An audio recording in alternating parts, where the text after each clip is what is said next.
नमस्कार साथियों, आप सभी का स्वागत है कहानी केंद्र में। मेरा नाम है मलय भट्टाचार्य। आज आप सुनेंगे नमिता सिंह की लिखी कहानी जिसका शीर्षक है गांठ। साथियों, कहानी शुरू करने से पहले आप सभी से ये निवेदन है कि जिन्होंने अभी तक चैनल को सब्सक्राइब नहीं किया है वे कहानी केंद्र को सब्सक्राइब करके उसका एक बेशकीमती हिस्सा बन जाइए, क्योंकि आपके सहयोग से ही ये चैनल आगे बढ़ सकता है और साथ ही साथ इससे मेरी भी हौसला अफजाई होती है। तो शुरू करते हैं आज की कहानी।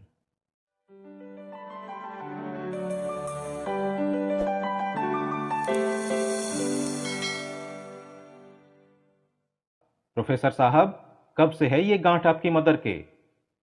जी मेरी mother in law. O yes, mother in law के।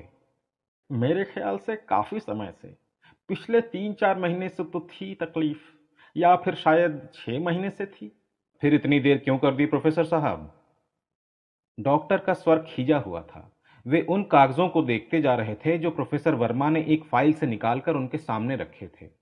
डॉक्टर एक एक कागज पर नजर डाल रहे थे, रिपोर्ट देख रहे थे और बगल में बैठे अपने दो जूनियर डॉक्टरों को सरकाते जा रहे थे। कहाँ है मिसेज? डॉक्टर ने फाइल पर लिखे नाम को पढ़ने की कोशिश की। आपकी mother in law? Professor Verma ने उठकर चेंबर से बाहर झांका, इशारा किया। बाहर मरीजों के शोर के झोंके के साथ अर्चना अपनी मां को सहारा देकर भीतर ले आई। मरीज 52-54 साल की। यूं फाइल में तो उम्र 50 ही लिखी थी। ढीला सा सलवार कुर्ता, सफेद रंग का सूती दुपट्टा जो सिर से सरक कर कंधों से नीचे सीने पर जमा हो गया था। कंधे झुके जा रहे थे। बीमारी कैसी भी हो, झुर्रियों के निशान खींच ही देती है, बालों में सफेदी की लकीरें भर देती हैं। सूना माथा, खाली आंखें, निर्विकार कहीं दूर देख रही थी। अंदर। डॉक्टर ने पर्दा पड़े हुए केबिन की ओर इशारा किया। सीने में ये तकलीफ कब से है माँ जी आपको? माँ जी खामोश रहीं, दुविधाग्रस्त या तकलीफ में डूबी, कौन जाने। कब से? डॉक्टर ने उनका हाथ अपने हाथ में ले लिया। नाखून दिखने लगे, उनमें जैसे हल्दी चढ़ी थी। इतने प्यार और अपनापे से डॉक्टर ने हाथ सहलाया, उनकी आंखें भीग गईं। सूनापन तैर कर ऊपर आने लगा। बहुत दिन से? उन्होंने सिर हिलाकर हामी भरी। बोलना मुश्किल काम था। डॉक्टर साहब, अर्चना मदद के लिए आगे बढ़ी। करीब 4 साल पहले एक बार इन्होंने अपने बाएं सीने में कुछ सख्त सा होते देखा था। फिर? डॉक्टर नब्ज देख रहे थे। दिखाया था यहां हॉस्पिटल में। फिर क्या बताया उन्होंने? क्या टेस्ट किए थे? जी टेस्ट तो हुए थे, कहा था गांठ निकलवा देने को। आप पेपर्स देखिए ना। हम्म। फिर? अर्चना सहम गई। लगा कि अदालत में खड़ी है, कटघरे में है, जिरह जारी है। कब से ये जिरह झेल रही है वो? दिन में जब अकेली होती है, रात के अंधेरे में करवट बदलते हुए जब नींद उचट जाती है, अब यहां डॉक्टर के केबिन में भी। फिर मम्मा ने मना कर दिया। क्यों? क्यों माँ जी? माँ जी चुप थी। उन्हें क्या कहना, उनके बदले में बोलने वाले हैं ना। उनके सवालों में भी और जवाबों में भी सब काम अब दूसरे ही कर लेते हैं, वो सुनती हैं बस। धीरे धीरे जिंदगी का ढर्रा ही बदल गया है। जी डॉक्टर साहब, पहले तो तैयार थी, दिल्ली जाना था, वहीं होना था ऑपरेशन। क्या हुआ कि जाने से पहले बोली कि मैं ऑपरेशन नहीं कराऊंगी, मुझे डर लगता है। बस मानी ही नहीं, अड़ गई कि ऑपरेशन नहीं कराना, ऑपरेशन कराऊंगी तो मर जाऊंगी, मुझे ऐसे ही रहने दो। कहने लगी जो कुछ इलाज कराना है यहीं करा लूंगी। What nonsense! ऐसा क्यों हुआ? गांठ निकल जाती, ठीक होता। अब तो। उन्होंने गर्दन के नीचे छूना चाहा। माँ जी चीख पड़ी दर्द से और हाथ हटाकर अलग कर दिया। वैसे भी गैर मर्द का हाथ, सीना कैसे खोलती उसके सामने? अर्चना के सामने भी सीना तो पिछले महीने ही खोला था। खोला क्या था उसने देख लिया था। कसम दी थी अपनी, अपने निशु और विशु की। क्या करती अर्चना की मम्मा? दिखाना पड़ा। उस दिन चीख अर्चना के मुंह से निकली थी। सीना कहाँ था? गायब। बाईं ओर जो कुछ था नीचे आ गया था। कुछ मांस के लोथड़े लटक रहे थे। घाव क्या, जैसे फोड़ा फटकर बिखर गया हो। घाव के ऊपर दवा डालकर मोटी रुई की तह जमा रखी थी। कितना विभत्स था, अंदर भी और बाहर भी। देखकर चक्कर आने लगा था उसे। ममा बर्दाश्त कैसे कर रही हैं और कब से? छिपा कर कैसे रख पाई इतना सब? सरासर आत्महत्या। कितना कुछ गोपन रहा ममा के मन में। गांठ जब भीतर ही भीतर पलती रहे तो लंबे समय तक पता नहीं चलता। किस रूप में फूटे ये अलग बात है, लेकिन ये तय है कि फूटेगी तो ऐसे ही लहूलुहान होकर बिखरेगी, जीवन तो नष्ट करेगी ही। लगता है गांठ दर गांठ बनती जा रही थी, कब से नहीं मालूम। औरत के मन की गांठें आज की हैं भला? लता जैसा वजूद ठहरा, ऊपर उठी तो दूसरों के पैरों पर। कोई डंडा, कोई तना, कोई दीवार, कुछ तो होना चाहिए। दीवार तो दीवार ठहरी, ईंट गारे की, कब दरक जाए, ढह जाए और ले देकर नीचे आ गिरे कमजोर लता को लेकर। अर्चना खुद लता नहीं थी, अपने पैरों पर थी, लेकिन अपनी ममा के लिए झड़ती बिखरती दीवार ही बन पाई। मोटा मजबूत तना नहीं बनी अपनी ममा के लिए। पता नहीं क्यों उसके पापा ये सब नहीं सोच पाए थे। अर्चना को उस दिन कॉलेज में देर तक रुकना था। टीचर्स का गेट टुगेदर था, वो रुक गई। टीचर्स क्लब की सेक्रेटरी वैसे ही परेशान। छुट्टी के बाद कोई कार्यक्रम हो तो कोई रुकना ही नहीं चाहता। आप अगर दावत भी दे रहे हो तो टीचर्स कहेंगी कि बीच के किसी समय में कर लो। पीरियड खत्म होते ही ऐसा भागेंगी कि बस बच्चों को भी मात करती हैं। किसी के बच्चों के आने का समय, किसी की सासू जी का लफड़ा, कोई पति के हुक्म में कि उन्हें समय पर खाना कौन देगा, किसी को अपनी काम वाली का खौफ। अर्चना को कौन दौड़कर घर में बच्चों को संभालना था? ममा है ना घर में, बच्चे भी नानी के साथ खुश रहते हैं, सभी रश्क करते हैं उससे। यार अर्चना, यू आर सो लकी। मेरी मदर इन लॉ बच्चों को खूब अच्छा संभालती हैं, लेकिन उन्हें मेरा टाइम टेबल रटा हुआ है। फौरन पूछेंगी, क्यों तुम्हारी क्लास तो 3 बजे तक थी, फिर देर कैसे हुई? और शुरू हो गया बड़बड़ाना। दिक्कत तो ये है कि सास लोग फौरन अपने को नौकरानी मान लेती हैं। अरे घर की मालकिन हो तुम तो। अरे यार, मैं तो कहती हूं मम्मी जी, ये आपका घर है, ये आपका बेटा, ये आपके पोती पोते। कमजोर बनो मत। पैसा तू कमा रही है, तू खर्च कर रही है। बैठे बैठे फोन करेगी, मम्मी जी ये कर देना, मम्मी जी वो कर देना। फिर मालकिन तू हुई कि वो? ओह, दैट रिमाइंड्स मी। दोस्तों की चुहलबाजी सुनते हुए अर्चना चीख उठी।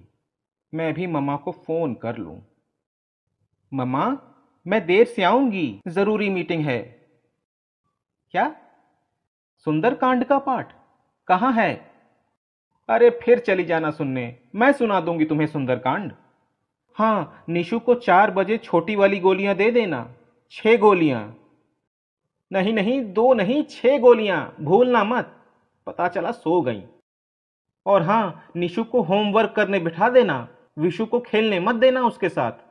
टीवी मत चलाना वरना कुछ नहीं करेगा वो। अच्छा, परेशान मत होना, मैं जल्दी आ जाऊंगी। Okay, bye mama. चलो हो गया। अर्चना ने मुक्ति की सांस ली।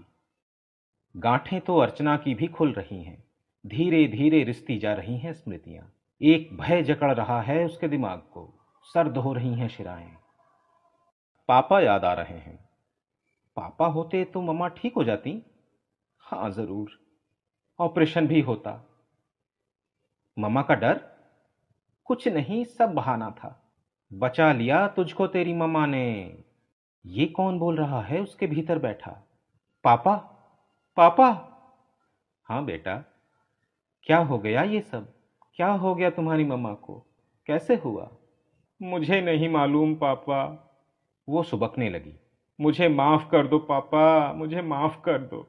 पता नहीं कब उसकी हिचकियां बंध गई। अर्चना, अर्चना, क्या हो गया? रो क्यों रही हो? कोई सपना देखा क्या? प्रोफेसर साहब उसे हिला रहे थे। होश में आई अर्चना, वो अभी भी सुबक रही थी। आई एम सॉरी, आप सो जाइए, मैं ठीक हूं। उसने बाथरूम में जाकर मुंह धोया, पानी पिया। वर्मा जी फिर गहरी नींद में चले गए थे। ममा के कमरे की बत्ती जल रही थी। फूलवती ममा के पलंग के पास पड़े तख्त पर सो रही थी। उसने चादर से मुंह ढांप रखा था। फूलवती के हल्के खर्राटे उस बर्फ खामोशी में जैसे जिंदगी का एहसास दे रहे हों। ममा बिस्तर पर सिमटी सिकुड़ी एक धब्बा जैसा दिख रही थी। हौले हौले जैसे हिल रही हों। शायद चैन नहीं आ रहा होगा। उन्होंने करवट बदली और उसके साथ ही एक धीमी कराह कमरे में तैर गई। वो खामोश कदमों से अंदर आई और ममा के पलंग पर पैताने की ओर बैठ गई। उन्होंने आंख खोलकर देखा, चुप हो गई। मुस्कुराने की कोशिश में होठ टेढ़े किए कुछ कहना चाहा, आवाज सिर्फ फुसफुसा कर रह गई। उनके चेहरे पर कुछ तलाशते हुए उसने मम्मा का हाथ अपने हाथ में ले लिया। पतले कमजोर हाथ सर्द थे। नींद नहीं आ रही? फिर फुसफुसाई मम्मा। हाँ मम्मा, आपके पास सो जाऊं? अपने को सिकोड़ अर्चना उनकी पीठ पीछे लेट गई, उनकी कमर में हौले से हाथ डाल दिया। फिर मम्मा के बालों को सहलाने लगी उसकी उंगलियां। उसे लगा कि फिर उसकी रुलाई छूट रही है। कुछ बात कर अर्चना, कुछ बोल, वरना मम्मा को भी रुलाएगी। वो बहादुर औरत है, उसे कमजोर मत बना। मम्मा याद है, मैं बचपन से ऐसे ही सोती थी। सब मुझे कहते थे कि दुम बन गई हूं मैं तुम्हारी। धीरे से सिर हिला शायद। और पापा गुस्सा करते, कितनी बड़ी हो गई है। फिर मैं पापा के पीछे भी ऐसे ही सो जाती। पापा इतनी जल्दी चले गए मम्मा। उसे लगा मम्मा का शरीर हिल रहा है। मुझे आजकल पापा रोज सपने में दिखाई देते हैं, कुछ कुछ कहते रहते हैं। मम्मा का हाथ पीछे उसकी कमर पर पड़ा, मानो थपथपा रही हैं, आश्वस्त कर रही हैं। पापा और मम्मा कितने अकेले हो गए थे उसकी शादी के बाद। यूं वे हमेशा मस्त मौला ठहरे। जब मौका मिलता सब लोग घूमने चल देते। कोई 3-4 दिन की छुट्टी पड़ी नहीं, चल दिए तीनों लोग। आस पड़ोस के लोग हंसते, ताज्जुब करते। घर गृहस्थी वाले ऐसे कैसे उठकर चल देते हैं। उन्हें इस पर भी ऐतराज था कि अर्चना बड़ी हो गई है, कॉलेज में पढ़ती है, हर जगह उसे साथ लेकर जाना। पापा ने कभी किसी की सुनी नहीं। वो जीवन को भरपूर जीना चाहते थे। उनके आसपास सवेरे की चहचहाहट हमेशा सुनाई देती थी। मम्मा कितनी खुश रहती थी, गुनगुन गुन गुनगुनाती रहती हमेशा। मम्मा का गाने का शौक, छोटा सा कैसेट प्लेयर किचन में भी चलता रहता। अर्चना की शादी हुई। शादी तो होनी ही थी, सो हुई। लेकिन मम्मा पापा कितने अकेले हो गए। अर्चना ने ऐसा नहीं सोचा था। पता नहीं क्यों उन लोगों का वो घूमना फिरना मौज मस्ती बंद हो गई। मम्मा कहती, तेरे पापा कहते हैं कि मन नहीं करता अब कहीं जाने का, थके थके से रहने लगे हैं वे, तू आ जाया कर बेटा। मम्मा सोचती कि वर्मा जी यूनिवर्सिटी में हैं, खूब छुट्टियां मिलती हैं, कोई सरकारी दफ्तर थोड़े ही है। उन्हें क्या बताती अर्चना कि उन्हें घर से ज्यादा अपनी लैब से प्यार है, उनकी लाइब्रेरी, उनकी रिसर्च, उनके शागिर्द, उनके रिसर्च पेपर्स। पहले तो फिर भी आना जाना हो जाता था। परिवार बढ़ता है तो जिम्मेदारी भी बढ़ती है, जिम्मेदारी खुद बंधन बन जाती है। 4 साल बीतते बीतते निशु और विशु भी आ धमके थे उनकी जिंदगी में। वर्मा जी घर पर ज्यादा समय नहीं दे पाते थे, लिहाजा घर पूरा अर्चना के जिम्मे, जो चाहे जैसे चाहे करे। वे उन लोगों में थे जो अपनी जिंदगी किसी के हवाले के निश्चिंत हो जाना चाहते हैं। बच्चों जैसी सुरक्षा उन्हें मिलती रहे, वे आश्वस्त होकर अपना काम करते रहें। अर्चना कभी कभी मजाक में कहती, मम्मा 3 बेटे पाल रही हूं, निशु विशु तो हैं, इनके पापा सबसे बड़ा बेटा है। मम्मा हंसती, पापा कहते, हमारी चिंता दूर हुई, देखो कितनी खुश है हमारी अर्चना। पापा, अब की पूजा की छुट्टियों में आप लोग कहां जा रहे हैं? नैनीताल या शिमला या साउथ? फोन किया था अर्चना ने। अब की मैं सोच रहा हूं तेरी मम्मा को लंबी सैर करा लाऊं। देश तो खूब घूम ही लिए, अब की एक ट्रिप विदेश की हो जाए, घूम कर आए जरा अमेरिका शमरीका। तेरे चाचू कहते हैं कि आओ कुछ दिनों के लिए घूम जाओ अमेरिका। हाँ हाँ हाँ पापा, हम भी चलेंगे। अर्चना मचल उठी बच्चों की तरह। ना ना, अर्चना बेटी अपने परिवार के साथ जाएगी, अभी तो मैं और तेरी मम्मा जाएंगे। पहली बार पापा ने अपना वादा पूरा नहीं किया। खांसी जुकाम बहुत दिनों से हल्का हल्का चल रहा था, कभी बुखार भी आ जाता। वीजा पासपोर्ट के लिए दिल्ली गए तो सोचा चलो लगे हाथ यहां दिखाते चलें, बड़े नामी गिरामी हॉस्पिटल हैं यहां। एक बार ठीक से पूरा चेकअप हो जाए, निश्चिंतता हो जाएगी।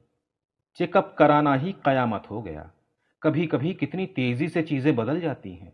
कहां बाहर जाने की तैयारी, घर में 2 महीने के लिए एक मातबर आदमी ढूंढा जा रहा था, कपड़े तैयार हो रहे थे, गिफ्ट खरीदे जा रहे थे।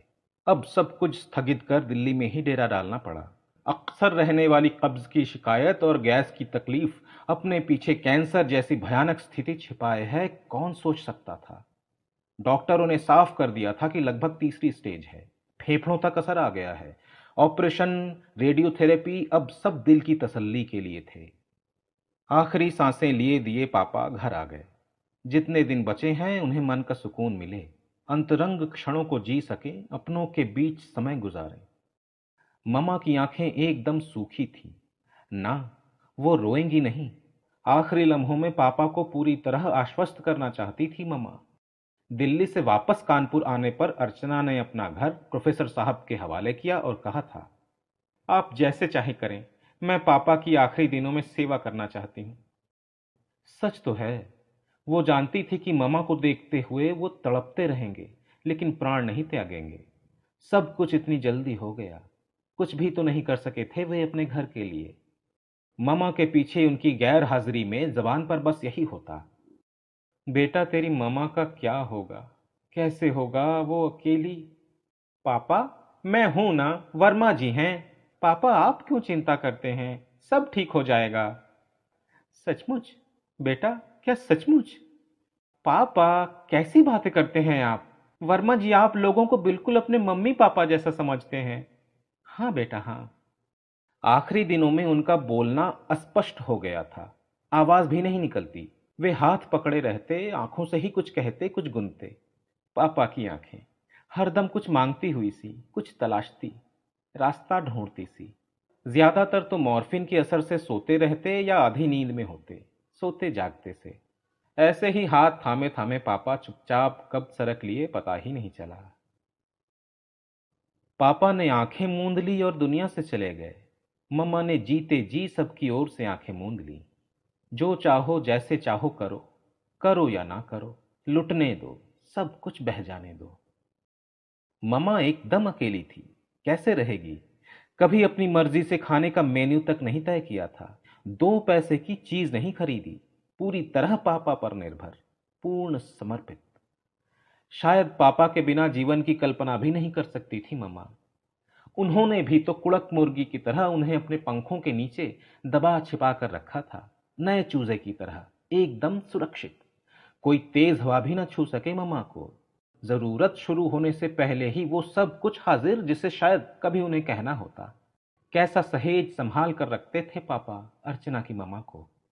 वो अब खुद घर गृहस्थी वाली थी, रोमांचित होती सोच सोचकर। सब कुछ बिक गया, बेच दिया गया, मकान, सामान। एक बार ममा के दिल में आया भी था कि रोकें और कहें कि घर को रहने दो। जिंदगी जीने की तमन्ना थी, सो घर का नाम भी उन्होंने तमन्ना रखा। तमन्ना सिर्फ पत्थर और ईंट गारों से घिरी दीवारें नहीं था, सचमुच उनकी तमन्ना को साकार रूप देता था। फिर सोचा, जब तमन्ना को बनाने वाला ना रहा, फिर इस मुर्दा इमारत से क्या मोह। घर लोगों से बनता है, रहने वालों की सांसों से बनता है, वरना ईंट पत्थर का ढेर। निकालो, बेचो, सब निकालो। मकान, फर्नीचर, बर्तन, अल्लम गल्लम, अब कौन है उनका?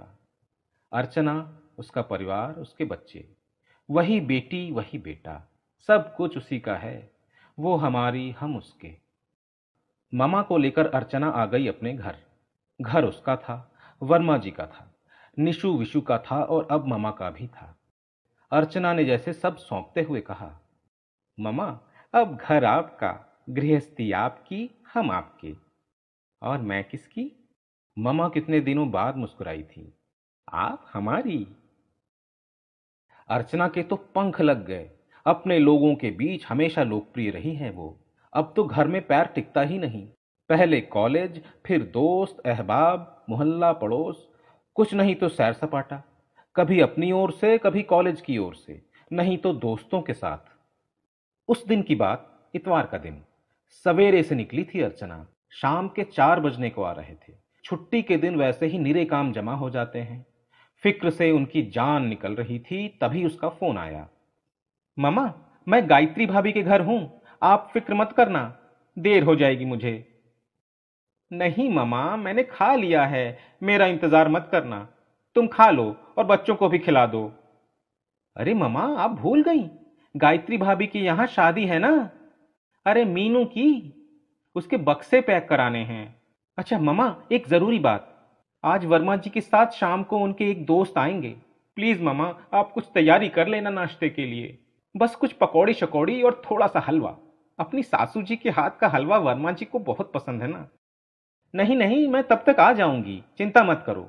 हाँ, आप ज्यादा परेशान मत होना। बच्चे तंग तो नहीं कर रहे? देखो, गायत्री भाभी नमस्ते कह रही हैं आपसे। ममा को लगता है कि अर्चना ठीक कहती है। व्यस्तता ही उनकी दवा है। इतना व्यस्त न रहती तो दिन काटने मुश्किल हो जाते। अपनी जड़ों से उखड़ जाने के बाद दोबारा जमना आसान नहीं होता। पौधा तो उखाड़ कर फिर से रोपा जा सकता है, दरख्त नहीं। उन्हें अपनी जड़ें हिलती मालूम देती हैं। जड़ है कहाँ? यूं ही मिट्टी भुरभुरी करके दाब दिया है तने को।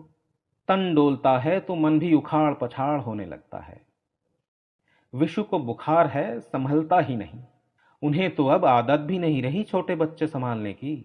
अर्चना का छुटपन पापा के कंधों पर ही बीत गया था। पता नहीं कब कैसे बड़ी हो गई। अब बार बार विशु को गोद में लेकर थपकाते रहो, हिलाते रहो, तो भी सोते सोते फिर चिहुक कर उठ जाता है। मामा को लगा अब उनकी रोने की बारी है। पिछले कुछ समय से ऐसा ही होने लगा है। बेवजह रोने को दिल करता है। बहता पानी जैसे होड़ करने लगता है। रोने की सबसे अच्छी जगह बाथरूम है। समय की पुरानी गलियों में घूमते भटकते कितना कुछ याद आता है। बचपन में गाने का शौक। गुरुजी कहते कि आवाज दबाओ मत, गला खोलो और खोलो, खुल कर गाओ। और खुलकर गाने की जगह कहाँ मिलती उन्हें? बाथरूम में। हंसी आती है। तेज नल खुल जाता और उसके शोर में गला खोलकर गाने का अभ्यास होता। अर्चना के पापा ने न जाने कहां उनका गाना सुन लिया था। कहीं गाते हुए देख लिया होगा। वो सोचती हैं कि उनमें ऐसा कुछ खास तो नहीं था, फिर भी लट्टू हो गए उन पर। उनके घर से रिश्ते की बात आई। उस वक्त तो वो पढ़ ही रहे थे। उनकी पढ़ाई का आखिरी साल था। पिताजी ने सोचा घर बैठे रिश्ता आया है, ज्यादा सोचना विचारना ठीक नहीं। लड़का लायक है, नौकरी लग ही जाएगी। सोचते सोचते दिल भर आया। अब तो सब खत्म। गाना बजाना सब बिला गया। अब तो बाथरूम की तेज धार में गला खोलती हैं तो बस ये पूछने के लिए, कहाँ चले गए तुम? क्यों अकेला छोड़ गए मुझे? मेरे लिए कुछ भी नहीं सोचा? उस दिन ममा को चाय पीते हुए गर्म गिलास बार बार सीने में लगाते देख अर्चना ने पूछा, ये क्या शिकायत कर रही हो ममा गिलास से? क्या हुआ?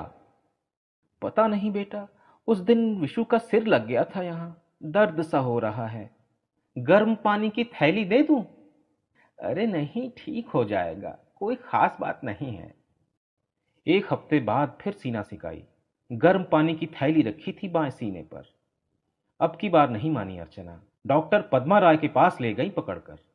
उन्होंने बारीकी से मुआयना करने के बाद कहा, मम्मी जी गांठ तो है, आपको पता नहीं चला क्या? हाँ, कुछ लगा तो था। अर्चना जी, मीमोग्राफी होगी आपकी मम्मी की। मीमोग्राफी के बाद स्पष्ट आदेश था डॉक्टर का, तुरंत ऑपरेशन करा लीजिए। फिर धीरे से अर्चना को समझाया था, बेहतर हो दिल्ली में कराएं, एम्स में करा लीजिए। आगे कुछ और डेवलपमेंट्स हुए तो वहां आसानी होगी। आप समझ रही हैं ना मेरी बात? यूं तो सिर्फ गांठ लगती है, लेकिन बायोप्सी कराना जरूरी होगा। कुछ नहीं निकलेगा, लेकिन फिर भी। जी डॉक्टर साहब। घर में बातचीत शुरू हुई, बहस मुबाहिसा। शाम को वर्मा जी अपने कमरे में अकेले थे, तब अर्चना गई उन्हें बताने। डॉक्टर की रिपोर्ट, मीमोग्राफी, डॉक्टर की सलाह, दिल्ली जाना है, एम्स में ऑपरेशन होना है। अंदर अर्चना ममा के बारे में बता रही थी। ममा बाहर निशु को खाना खिला रही थी। थोड़ी खामोशी रही। फिर वर्मा जी की बारी थी। वे बोलने लगे। वर्मा जी की खासियत उनकी प्रखर आवाज है। हमेशा सीधी सपाट एक लय में बोलते हैं, बिना किसी उतार चढ़ाव के। उनके यहां सारे विषय एक जैसे होते हैं, सारे मसले एक रूप होते हैं। कोई कठोर, कोई नाजुक, ऐसा कुछ नहीं होता। वे बात सुनते हैं, उसका मुख्य बिंदु पकड़ते हैं और बयान दे देते हैं। वर्मा जी के यहां दिल और दिमाग दो पृथक इकाइयां हैं। जरूरी नहीं कि उनका आपसी तालमेल हो। मसलन एक बार अर्चना ने अपनी ममा से कहा था, ममा आप सवेरे ही नहा लिया कीजिए, दोपहर में ये दोनों बंदर आपको तंग करते हैं और आप नहा भी नहीं पाती। नहीं बेटा, ऐसी कोई बात नहीं। तुम तो जानती हो मैं शुरू से ही दोपहर में नहाती रही हूं। ममा को सवेरे नहाने की आदत नहीं थी। अर्चना के पापा बहुत नाराज होते। क्या सवेरे सवेरे लोटा उठाए चल देती हो? कोई डुबकी लगानी है तुम्हें गंगा में? दरअसल वो जाड़े की ठंड बर्दाश्त नहीं कर पाती थी। उनकी आदत शुरू से ही ऐसी रही। दोपहर तक रसोई निपटा कर नहाना धोना, फिर कुछ और काम। उस दिन अर्चना को कॉलेज की लड़कियों के साथ पिकनिक पर जाना था। वो चली गई। वर्मा जी का टाइम 8 बजे का। उनका नाश्ता मेज पर लगा रही थी ममा। रटे रटाए रिकॉर्ड की तरह वो बोले थे, ममा, अर्चना कह गई कि आप सवेरे ही नहा लें, बाद में फिर। ये सुनकर वो शर्म से मर गई। पुराने संस्कार। उनके यहां कुछ परिवारों में तो दामाद से पर्दा भी होता रहा है। दामाद के मुंह से नहाने की बात सुनना। उन्हें लगा जैसे खड़े खड़े किसी ने उनके कपड़े सरेआम उतार लिए हों। उनकी आंखें भर आईं। जवाब तो कुछ भी नहीं सूझा। जल्दी से किचन में घुस गईं और बर्तन मांज रही फूलवती के हाथ दूध का प्याला भिजवा दिया। वर्मा जी आगे कह रहे थे, दोपहर में आप नहाने जाती हैं ना तो बच्चे अकेले हो जाते हैं। उन्होंने सुन लिया। अर्चना बिटिया ने पहले ही खुलासा करके कह दिया होता तो ये शर्म न झेलनी पड़ती। अर्चना की ममा अब अच्छे बच्चों की तरह सवेरे सबसे पहले नहा धोकर बैठ जाती, जैसे और घरों में बूढ़ी औरतें करती हैं। मुंह सवेरे उठना, नहाना धोना, पूजा पाठ, मंदिर। ममा को लगा था कि उन्हें जिंदगी का नमूना बदल देना चाहिए, तभी तो निर्णय बदला था। हां, तो अर्चना कुछ कह रही थी। वर्मा जी से पूछ रही थी। दिल्ली जाने का कार्यक्रम बना रही थी। वर्मा जी की तेज धारदार आवाज उनके कानों तक पहुंची और गले से होती हुई नीचे उतर गई। वर्मा जी सचमुच बिना लाग लपेट के बात करते हैं। मैं नहीं जा सकूंगा, मेरा पूरा महीना बहुत व्यस्त है। अर्चना ने शायद किवाड़ बंद कर ली। उसकी आवाज नहीं सुनाई दे रही थी। क्यों नहीं जा सकती अकेले?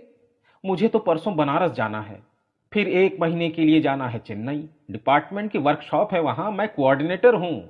मैं तो बहुत परेशान हो जाऊंगा। अभी नहीं, तुम अगले महीने तय कर लो डॉक्टर से। थोड़ी देर बाद अर्चना किचन में आई। खाना लगाना था। 9 बज रहे थे। बच्चे सो चुके थे। मम्मा, मैं फोन करके तय कर लेती हूं। डॉक्टर जब तारीख देंगे तभी चल देंगे। ठीक है बेटे। वैसे वर्मा जी कह रहे थे कि डॉक्टर सेठ सबसे अच्छे सर्जन हैं, लेकिन वो 15-20 दिन के लिए बाहर गए हुए हैं। हाँ, अमेरिका गए हैं। अच्छा बेटे। अरे मम्मा, जो जितना बड़ा डॉक्टर होता है ना, वो उतना ही बाहर रहता है। खूब पैसे कमाते हैं मम्मा मरीजों से और ऐश करते हैं। हाँ बेटा। वैसे मैं कल सवेरे फोन करके तारीख लेती हूँ। ठीक है। डॉक्टर सेठ से ही तारीख लेती हूँ। ठीक है बेटा, जैसा तुम लोग ठीक समझो। मान लो उनसे जल्दी तारीख नहीं मिलती, तब क्या होम्योपैथी ट्राई करें? लोग कहते हैं डॉक्टर घोष ने कई ऐसे केस ठीक किए हैं। क्यों? मेरे ख्याल से ऑपरेशन तो दिल्ली ही कराएं। डॉक्टर राय भी यही कह रही थी। बिल्कुल ठीक है बेटा। होम्योपैथी में तो दिल्ली के मुकाबले इलाज भी मुफ्त जैसा ही हो जाएगा। अर्चना ममा का मुंह ताकने लगी। वो छुट्टी का दिन था। इत्तेफाक अर्चना घर पर थी। कपड़े धुलने थे। एक एक कर वो वॉशिंग मशीन में कपड़े डाल रही थी। उनकी कमीज, ममा की कमीज में खून का धब्बा था सामने की ओर। वो चौंकी। ममा, ये क्या? कैसा दाग है? खून लगा है ये तो। अरे, एक फुंसी थी, फूट गई बस। ओह, मैं तो डर गई थी। अर्चना देवा की मां से बाहर का आंगन साफ करा रही थी। उसके सामने डस्टबिन उठाकर रखा अर्चना ने। डस्टबिन के अंदर कुछ था। सफेद रंग की एक बड़ी पॉलीथीन की थैली में रुई की गद्दी पड़ी थी। वो धक्क से होकर रह गई।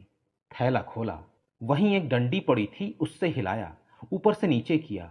मोटा रुई का पैड, खून से भरा हुआ। खून? किसे चोट लगी है? निशु को या विशु को? कहां? पता भी नहीं चला। नजरें घुमाई। दोनों बच्चे लॉन में खेल रहे थे, दौड़ रहे थे। फिर कहां से आया ये? भीतर गई। ममा रसोई में थी। शाम के खाने की खटर पटर चालू थी। Mama, mama. क्या हुआ? ममा, दुपट्टा हटाइए। क्यों, पागल है क्या? आप कह रही थी कि आपकी गांठ ठीक हो रही है। हाँ तो डॉक्टर घोष की दवा से फायदा हो रहा है। हाँ, तू लाई तो थी परसों 15 दिन की दवा। खाई तुमने? क्यों नहीं बेटा, कैसी बातें करती है। पिछले 4 महीने से खा रही हूं। अच्छा, दुपट्टा हटाओ। क्या पागलपन है अर्चना बेटे, बात क्या है? हटाओ, तुम्हें मेरी कसम, बच्चों की कसम। लो देखो। और ममा ने दुपट्टा सरकाया और फिर जल्दी से जमा लिया सीने पर। भीतर चलो कमरे में और कुर्ता उतारो। वहां बाहर डस्टबिन में वो रुई का पैड कैसा पड़ा है? ममा कोस रही थी जमादारनी को कि वो कूड़ा उठाने आज इतनी देर से क्यों आई। अर्चना रो रो कर हलकान हो रही थी। ममा, ममा आपने ऐसा क्यों किया? क्यों क्यों? कब से आप? उसके मुंह से बोल नहीं निकल रहा था। चलिए आप, कल ही चलिए दिल्ली। नहीं, आज, अभी अभी।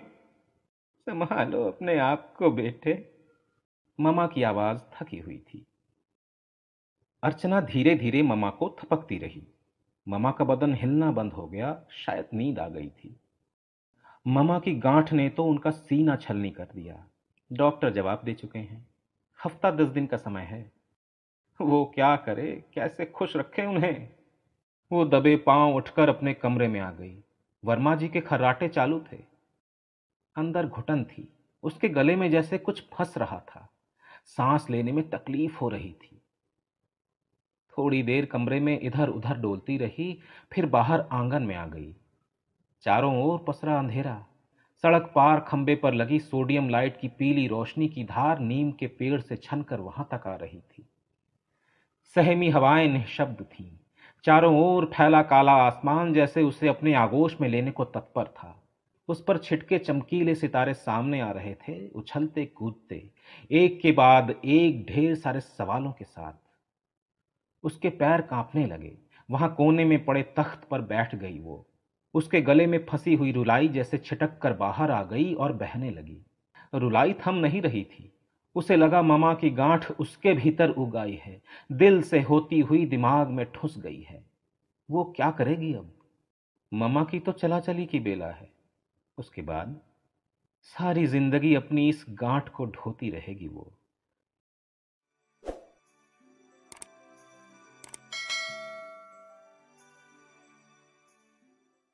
साथियों, अभी आप सुन रहे थे लेखिका नमिता सिंह की लिखी कहानी गांठ।